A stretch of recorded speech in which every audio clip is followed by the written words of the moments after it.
Hyderabad Kondapur RTA ఆఫీసులో ACB అధికారులు ఆకస్మిక తనిఖీలు చేపట్టారు. 2 డీఎస్పీలు 4 ఇన్స్పెక్టర్ల ఆధ్వర్యంలో సోదాలు జరిపారు. ఏజెన్సీ ద్వారా డ్రైవింగ్ లైసెన్స్, ఇతర రిజిస్ట్రేషన్స్ అక్రమంగా నడుస్తున్నాయనే సమాచారంతో తనిఖీలు నిర్వహిస్తున్నారు. పెండింగ్ ఫైల్స్, వాహనాల రిజిస్ట్రేషన్ జరుగుతున్న తీరుపై అధికారులు విచారణ చేపట్టారు. విధుల్లో ఉన్న అధికారులను ఫైల్స్ను చెక్ చేస్తున్నారు. ఆర్టీఏ ఏజెంట్స్, డ్రైవింగ్ స్కూల్ నిర్వాహకులను విచారిస్తున్నారు ఏసీబీ అధికారులు. హైదరాబాద్ కొండాపూర్ ఆర్టీఏ ఆఫీసులో ఏసీబీ అధికారులు ఆకస్మిక తనిఖీలు చేపట్టారు. 2 డీఎస్పీలు 4 ఇన్స్పెక్టర్ల ఆధ్వర్యంలో సోదాలు జరిపారు. ఏజెన్సీ ద్వారా డ్రైవింగ్ లైసెన్స్, ఇతర రిజిస్ట్రేషన్స్ అక్రమంగా నడుస్తున్నాయనే సమాచారంతో తనిఖీలు నిర్వహిస్తున్నారు.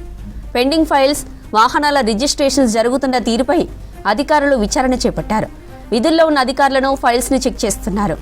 ఆర్టీఏ ఏజెంట్స్, డ్రైవింగ్ స్కూల్ నిర్వాహకులను విచారిస్తున్నారు ఏసీబీ అధికారులు.